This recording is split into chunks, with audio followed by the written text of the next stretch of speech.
Hey guys, I'm EJ and it's Shamari here, and we're going to be doing a discussion here and a review of Young Justice Outsider Season 3, Episodes 4, 5, and 6. Shamari, we had planned to do a review for 1, 3, 2, and 3. We weren't able to get to that, but we're going to try to talk as much as we can about 4, 5, and 6. These episodes were Private Security, Away Mission, and Rescue Op. So, obviously, we were really excited when this show, Young Justice, was being brought back by the DC app.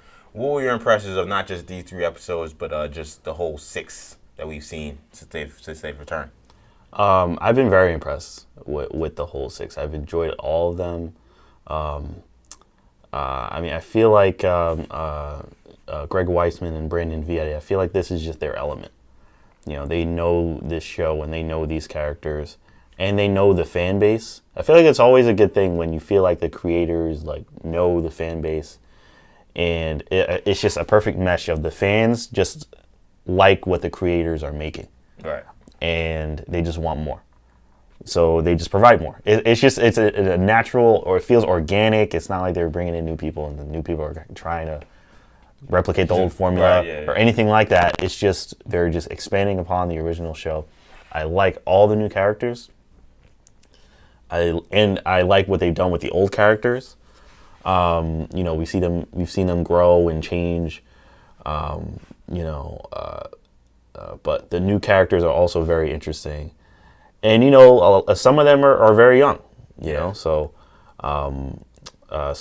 really like what they've done so far with the first 6 episodes. Yeah, I gotta say, man, it's hard for a show like that to live up to its hype, but I feel like in these 3 episodes and what we saw last week, the first 3, this show has done it. And I think one of the things that's been important for this show in terms of the early success it's had is a lot of times you have a show that's super popular and then comes back after a long hiatus. A lot of times the creators will try to just, repeat or rehash what was already done that was successful. Mm-hmm. So when we see these, particularly 3 main new characters on the show, we were introduced to the new Genesis alien. Forager, is just amazing. I love him. He's besides Nightwing, he's my favorite character on the show already. His dialogue is hilarious, and he's been awesome. And then you got Halo, and then you got the guy from Markovia. That's totally different than what we saw when they were introducing the first crop of new team members. Because before we had the kind of holy trinity of Wally, Dick, and Kaldor. But then also the new characters, quote unquote, were McGann, Connor, and Artemis. And these characters, while yes, those characters kind of had their trials and tribulations, these characters are so much different. And the dynamic of this new team that we see forming by the end of episode 6 is very different than what we saw in the first season. And that's really exciting for me because I feel like this is new and it feels like we're at home, but they're telling us a fresh story. And that's something that's really exciting. Yeah, it is. It's super exciting. And shout out to the new characters that we have. I mean, we have Static Shock now. Yeah. Which I'm super excited about that. I loved Static Shock on his TV show. You got to see Tracy 13 last Tracy episode. 13. The Away Mission episode, I believe. Yes. Which I'm excited about her powers. I like her powers. The bad luck powers. It's very, very cool. You mentioned Forager already, who I like a lot as well. And also shout out to some of the older new characters. I mean, we had Black Lightning, who kind of had his own personal arc in the first 3 episodes. But I really like what they're doing with him so far. I just like what they're doing with all the new characters that we've seen. And also, I want to point out, and I want to get your opinion on this as well, on the darker kind of tone of the show and how it's kind of. It's much more violent, just much more violent. It's on the streaming service now. Much more violent. It had a darker tone before. Yeah. But I feel like now they've just gone full tilt, so to speak, where it's just... I mean, this show now almost kind of feels like any straight to DVD DC movie that they produce year in and year out, where basically it's a kind of PG-13 rating. People can die, people can get shot. We've seen people get shot right in the chest in the first few episodes. Yeah. I think they've kind of taken liberties with Halo's powers. I don't need to see her get killed 5 different ways. Homie from the League of Shadows snapped her neck in the last episode. Yep. She had a pretty gruesome death. But she was burned by one of the metahuman. I think it was plasmids. We don't need. I don't need them to keep doing that. Like just to kind of show, we can be edgy and have depth and have violence. But I do think that it is somewhat welcome because, as an adult and as a kind of a smart when it comes to watching these shows, you kind of can't help but kind of see, they're only going to push the edge so much. So it's not that it's predictable because, Wally disappeared and that was kind of like a death. So that was not expected and it hit you hard when you watch it on Cartoon Network. But even then, you kind of still know they're only going to go to a certain line.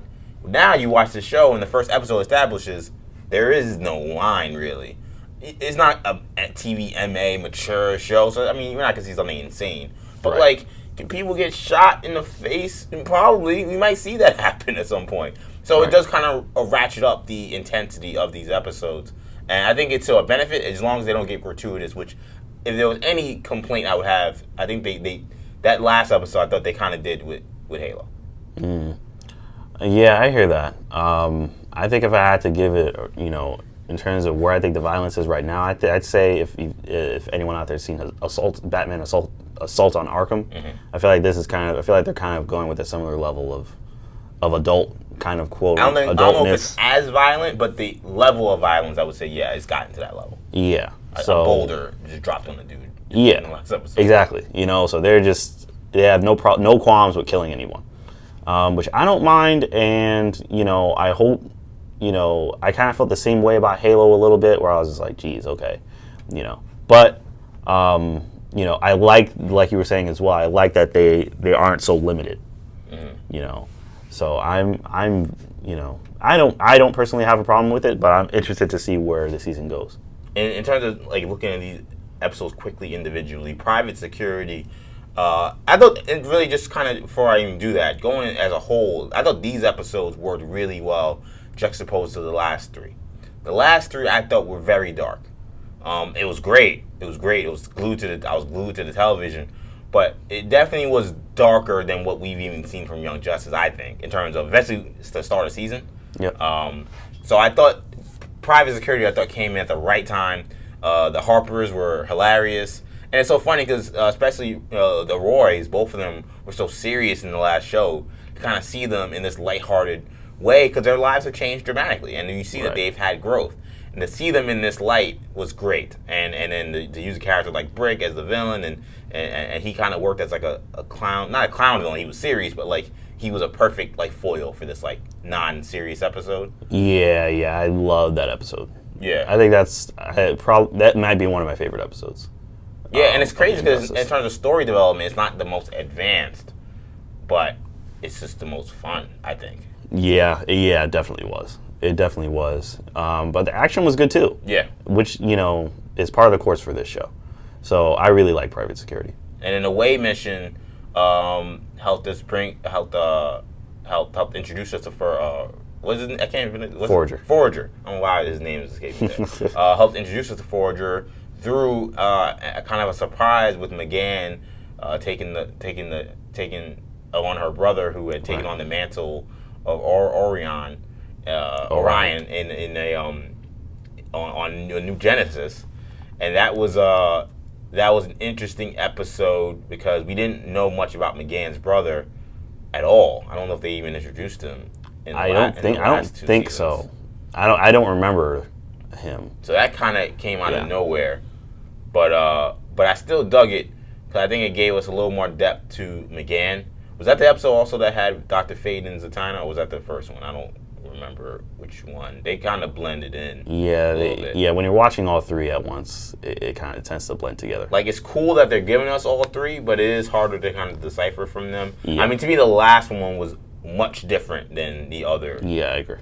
Other three. But in terms of Away Mission, also we got to see really the team for the first time because right now Nightwing and his band of cast members really aren't part of the team. Really, only I think McGann is really involved with the Young Justice team that we know of, which is Blue Beetle and Impulse, who's now Kid Flash, and Tracy 13 and Static Shock. This was our first time where really the team gets involved since episode 1 when half of Batman's crew just bounced, you know, during that whole debacle where the Justice League dissolves. So it was kind of cool to kind of see the team in action and see kind of what they're all about at this point in their lives and in their stage of their development. You see that they're kind of a well-oiled machine. Yeah. They're not the kids that maybe had trouble in season 2 that when we were first introduced to a lot of those characters. Blue Beetle seems very confident in his abilities. Wonder Girl very confident in her abilities. That was kind of also there's little nuances to the show I liked, and I think those little things I picked up on. Yeah. So, but yeah, you're definitely right about that. I mean, we got to see the team come together, and you see that that team as well has grown, because some of those characters were introduced much later on in the older seasons. It's like an Invasion. I think Wonder Girl was also on the team. She didn't really do much in the last season. Yeah. But I see she's kind of more present here. So I'm looking forward to seeing a lot more from them and seeing how they mesh with the newer characters. In the last episode, got to see kind of the new big three go way in over the head trying to take on the League of Shadows. Clearly that didn't go well for them. But the big reveal at the end was Jason Todd, what seemed like Jason Todd, and Damian Wayne, which I thought was fascinating because up to this point I kept thinking, Batman really, after he kind of bounced, we haven't really seen much from him. We got to see Oracle, who now sees in a wheelchair, so that whole Joker thing happened. But that was it. We didn't see his family. We heard, Tim Drake, getting the smoke from Wonder Girl about how he kind of ditched the team, but we haven't seen anything. So I feel like this may become a more Batman Gotham-centric story very soon. But yes, you are right about that. I mean, I'm looking forward to, Batman being introduced in the story again as well, because, we have to see the ramifications of Batman leaving the League. Yeah. The way that he did and taking, Green Arrow and, those, Tim Drake and the rest of the people with him. Spoiler. Yes. It was kind of like we've heard whispers about the kind of ramifications. Dick having to hack the computer to get lightning through the portal system. Right. I think at the UN meeting they kind of mentioned that mentioned those guys, their actions no longer speak for the league. So I mean, there's definitely ramifications that maybe we're not seeing in the forefront, but will come up very soon. Yeah. I think they definitely have to come up. So they have to come up. I feel like it has to connect back to this meta-human trafficking crisis. I mean, I feel like Batman and his squad, I feel like there's going to be a kind of a place where they kind of intersect. Definitely. Because he's not just doing nothing. Yeah, definitely. So, in fact, I wouldn't be surprised if maybe he felt like the only way I could take down this meta thing is if I take my team and we do it on our own. Yeah. We can't do it with the Justice League and Young Justice. Yeah. So it'll be cool seeing his team kind of intersect with Nightwing's team and seeing where that goes. Yeah, definitely. And to me, it shows you, man, one thing I love about Wiseman and these showrunners for this show is that they got stones, man, because the way they produce this show, they don't produce it like they're scared that they're going to get canceled. It's one of the reasons why I think people were so outraged when they did. Because, the last season, ended with the teaser of Darkseid. But which was huge, and we're going to get something from that this season because they tease Apocalypse every episode at the beginning. Yeah. But also, we see, the Jason Todd memorial at the Young Justice at the Watchtower at the end of the season 2. And people were like, Jason Todd on a cartoon? That's never happened before, not on television. We've seen it in movies, obviously, the Batman Under the Red Hood movie being, a classic as far as I'm concerned. But, the fact that they feel like, we laid down the groundwork for that. And not only are we going to go back to that, but we're going to start from the beginning. They didn't have some guy in the red hood running around in Gotham. They had him with the League of Shadows not knowing who he was. Yeah. And then Damian being a baby. I mean, it's going to take a long time before that stuff plays out, but the show isn't trying to just, I'm going to shock you and just throw stuff and then just throw as many characters as and just try to make it just a mishmash. They're saying, no, we're going to develop a real storyline here, and this is something that we established years ago, and we're going to go back to it, but we're not going to just hop you right into the middle of it. We want to show you the progressions and how this all goes down. Yep, exactly. So I don't know. I'm just super excited to see where they go from here. What's up with Wolf though? They gotta figure him out, man. He's old now. He's mad lazy. He can't stop them from going to the island. He saw them leave and he did the Will Smith meme. He looked at him and they just looked away. Like, I don't know if they're not feeding him right, but he used to be pretty intense, and now he's like he's a house dog now. Yeah, Wolf's chilling. I feel like Wolf's like Connor too. Connor's chilling. I'm waiting for him to go off too. But at least we have Sphere doing stuff. Sphere's out here doing stuff. Sphere, yeah, definitely Sphere, and the bioship. And the bioship. Becoming an RV was pretty cool too. Yeah, that was crazy. Yeah. So. And it's funny how now the bioship, like, even the ramifications of what the people do in there when they then go on missions. Dick was like, they left this place a mess. I thought that was really funny. Just the dialogue's great on this show. The action's great. It's just a fantastic show, man. So, really. We're going to try to continue to do these reviews as much as we can over the course of the season. Be sure you make sure you stay locked in. Make sure you comment below. What did you guys think of episodes 4, 5, and 6 in the start of the season of Young Justice Outsiders Season 3? Make sure you like this video, subscribe to our channel, New Generation Media, and check out our podcast, New Generation Hero Talk, where we talk about superhero television shows and movies every single week. So that does it for this video. I'm EJ for Shamari. Peace.